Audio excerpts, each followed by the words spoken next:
Hi friends, welcome back to my channel. ఈరోజు మనము నీరు దోశ చేయబోతున్నాము. ఎప్పుడు మామూలుగా తినే దోశ కాకుండా ఈ విధంగా నీరు దోశ చేయండి, చాలా బాగుంటాయి. ఇవి తెల్లగా, స్మూత్గా, సాఫ్ట్గా చాలా బాగుంటాయి. ఇవి చేయటానికి కూడా ఎక్కువ ఇంగ్రీడియంట్స్ ఏమీ అవసరం ఉండదు. మరి ఇవి ఎలా చేయాలో ఇప్పుడు మనం చూద్దాము. ముందుగా బియ్యంని నానబెట్టుకోవాలి. అయితే ఇందులో పప్పులు ఏమీ వేయకూడదు, ఓన్లీ బియ్యంని మాత్రమే నానబెట్టుకోవాలి. అయితే మనకి ప్రొద్దున చేసుకునేది ఉంటే నైట్కే నానబెట్టుకోవాలి. ఒకవేళ సాయంత్రం చేసుకోవాలనుకుంటే ప్రొద్దున నానబెట్టుకోవాలి. అయితే నేను ఇక్కడ ఒక పెద్ద గ్లాస్ వరకు బియ్యం తీసుకున్నాను. ఇవి 1/2 కిలో వరకు ఉంటాయి. వీటికి హాఫ్ వరకు పచ్చి కొబ్బరి ముక్క తీసుకోవాలి. అంటే ఒక్క కొబ్బరికాయలో సగం అన్నమాట.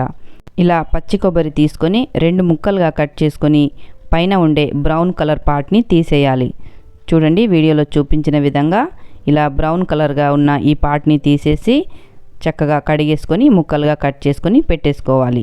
అయితే ఈ నీరు దోశలో ఈ విధంగా పచ్చి కొబ్బరి వేయడం వల్ల దాని టేస్ట్ అన్నది చాలా బాగుంటుంది. ఇది తప్పకుండా వేసుకోవాలి. అప్పుడే మనకి ఈ దోశలు నీరు దోశలాగా టేస్ట్ వస్తాయి. అందుకని తప్పకుండా ఈ విధంగా పచ్చి కొబ్బరిని వేసుకోవాలి.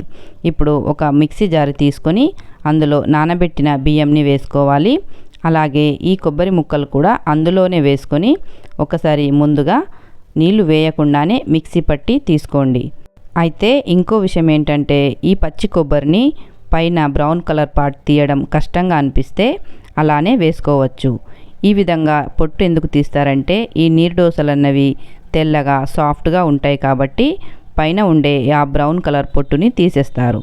మరి మీకు వీలైతే పొట్టు తీసి వేసుకోండి, లేదంటే అలానే వేసుకోండి.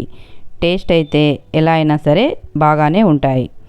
మరి ఇప్పుడు ఇందులో కొన్ని నీళ్లు వేసుకుంటూ ఈ విధంగా దోశ బెటర్ లాగా సాఫ్ట్గా మెత్తగా చక్కగా మిక్సీ పట్టి తీసుకోవాలి. ఇప్పుడు ఈ బెటర్ని ఒక గిన్నెలోకి తీసుకుందాము. మరి ఈ పిండిని దోశ పిండిలాగా గట్టిగా ఉంచకూడదు, నీరు దోశకి పలచగా ఉండాలి. అందుకని ఇందులో కొన్ని నీళ్లు వేసుకోవాలి. మరి ఎక్కువగా ఒకేసారి వేయకండి. కలుపుతూ ఈ బ్యాటర్ కొద్దిగా పలచగా అయ్యేంత వరకు నీళ్లు వేసుకోవాలి. వీడియోలో చూస్తున్నారు కదా, ఈ విధంగా ఈ బ్యాటర్ని చేసుకోవాలి. చూడండి, మరొకసారి ఈ విధంగా ఇంత పలచగా ఉంటే సరిపోతుంది. పిండికి తగ్గట్టుగా ఉప్పు వేసుకొని చక్కగా ఒకసారి కలిపేసుకొని ఇప్పుడు వెంటనే నీరు దోశలు వేసుకోవచ్చు. ఈ పిండిని నానబెట్టడం లాంటిది ఏమీ అవసరం ఉండదు. మనకి వెంటనే దోశలు వేసుకోవచ్చు. స్టవ్ ఆన్ చేసుకొని ప్యాన్ పెట్టుకొని ఇందులో 2 చుక్కల వరకు నూనె వేసుకొని టిష్యూ పేపర్తో కానీ లేదా ఒక క్లాత్తో కానీ ఈ విధంగా తూడ్చేసుకోవాలి. అప్పుడు మనకి నీరు దోశ అన్నది అంటుకోకుండా చక్కగా వస్తుంది. ఈ నీరు దోశని ఒకే దగ్గర వేయకుండా ఈ విధంగా పెనమంతా మనము అట్లు ఎలా అయితే వేస్తామో ఆ విధంగా వేసుకోవాలి. తర్వాత పైనుంచి మూత పెట్టేసి ఒక 2-3 నిమిషాలు లో ఫ్లేమ్లో చక్కగా ఈ దోశని కాల్చుకోవాలి. చూద్దాం ఇప్పుడు 3 నిమిషాల తర్వాత. చూడండి, పైన ఈ పిండి మొత్తం డ్రైగా అయిపోయింది కదూ. ఈ విధంగా అయ్యేంత వరకు చక్కగా కాల్చుకోవాలి. అయితే ఈ నీరు దోశని ఒకే సైడు కాల్చి తీసుకోవాలి, 2 వైపులా కాల్చకూడదు. అందుకని కింది వైపు చక్కగా కాలిన తర్వాత ఈ విధంగా సగానికి ఫోల్డ్ చేసుకొని ఈ నీరు దోశని ఒక ప్లేట్లోకి తీసుకోవాలి. చూడండి, ఇక్కడ మన నీరు దోశ తెల్లగా సాఫ్ట్గా చాలా బాగా వచ్చాయి కదా. ఇదే మాదిరిగా నీరు దోశలన్నింటినీ చేసుకోవాలి. అయితే దోశ వేసే ముందు పెనాన్ని ఈ విధంగా టిష్యూతో కానీ క్లాత్తో కానీ తప్పకుండా తుడిచి తీసుకోవాలి. నూనె అయితే ప్రతిసారి వేయనవసరం లేదు. 2-3 దోశలకు ఒకసారి 2-3 చుక్కల నూనె వేసుకొని టిష్యూతో తుడిచేసుకొని అప్పుడు ఈ నీరు దోశల్ని వేసుకోవాలి. అవి చక్కగా అంటుకోకుండా చాలా బాగా వస్తాయి.